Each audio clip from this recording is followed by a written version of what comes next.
A 17. forduló nyitó mérkőzésén a második helyen álló Zalaszánglót és a 15.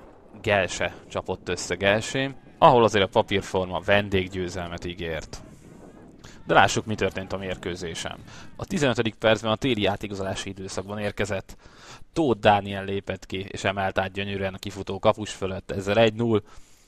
Tóth Dánielnek ez már a 13. gólja volt a bajnokságban. Vezet tehát a vendégcsapat, Éder kapus dühösen rúghatja ki a labdát a kapujából. Nem sokkal később szabadrugásból veszélyeztet a hazai gárda, ám érkezik a hideg zuhany. Virág Marcell lép ki, és gyönyörűen lövi el a kapus mellett a labdát. Ez neki az első gólja a bajnokságban, 2-0 a vendégeknek. Aztán egy újabb érdekes szituáció. Egy Zalaszánglóti játékos ragy össze a 16-oson belül. A bíró elfelejt 11-est adni, ám ezt követő szögletből ismét betalál a vendégcsapat. Balog Ádám bajnokságban szerzett 4. góljával 3-0. Aztán a 28. percben Mód László gyönyörű gólt rúg. A jobb felső sarokba ritkán látunk ilyet megyei futballpályán. Ezzel a gyönyörű góllal tehát 3-1 az állás a 28. percben. És a gól meghozta a hazaiak támadó kedvét, egyre másra alakították ki a helyzeteket az első félidő derekától fogva, és érett nagyon a második góljuk, ami a 32. percben be is következett. Egy baloldali beadás után Mód megszerezte második gólját, ezzel már 3-2. Az ellentámadásnál nagy szerencséje van a hazaiaknak, hiszen a kapufa menti meg őket a góltól, ám még nincs vége az első félidőnek.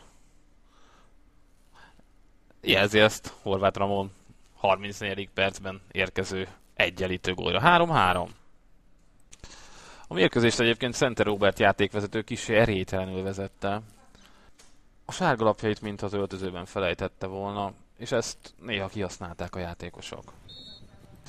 Az hazaiak egyenlítése után sokáig kereste magát a vendégcsapat, aztán egyre inkább ismét a kezébe vette az irányítást.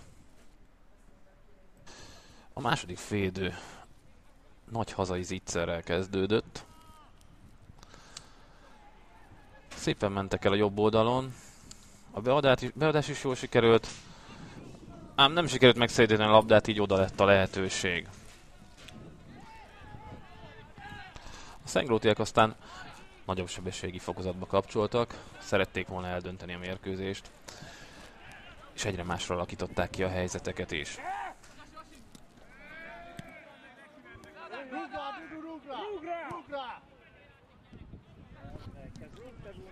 Előnyük aztán a 68. percre góllá érett, amikor is Tóth Dániel gyönyörűen emelt át a kapus fölött.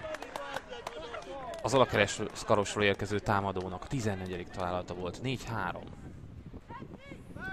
A gól után nem állt el a szentgróti gépezet. Ez óriási zicser volt, akár a mérkőzést is eldönthette volna. Azonban ennél a helyzetnél is csak a szerencse mentette meg a hazaiak kapuját a góltól.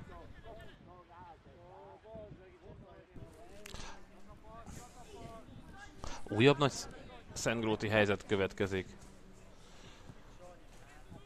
Balogh Zoltán fut el a jobb oldalon, lő, majd a kapufáról pattan vissza a mezőnybe a labda. A hazaiak is kezdenek éledezni. Itt pontrugásból veszélyeztetik a szentgróti kaput. Aztán menetrendszerű szentgróti helyzetkiadás. Tóth Dániel szerezhette volna meg harmadik gólját, de nem sikerült. És ahogy ilyenkor lenni szokott, a futballörök törvénye, hogyha nem rugott be a helyzeteidet, akkor az megbosszulja magát. Megtörtént. Markotán Dezső a 73. percben egyenlített. 4-4. A szenglótiak utolsó erejüket mozgósítva próbáltak támadni. Sorra alakították ki helyzeteiket, azonban nem tudtak betalálni a hazai kapuba, és ebben az időszakban Már a Gelsének is akadtak helyzetei, így könnyen ők is eldönthették volna a 3 pont sorsát. A második félidő hajrájára igazán izgalmas és fordulatokban gazdag mérkőzés lett a Gels Alszentgrót mérkőzésből.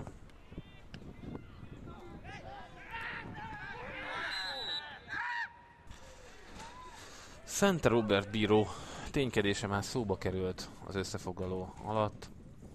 A legnagyobb hibája valószínűleg a második félidő végén volt, amikor ennél az esetnél nem adott büntetőt. Úgy érzem, a videó alapján is látható, hogy itt fújnia kellett volna. Így maradt a 4-4, amely összességében egyik csapatnak sem jó.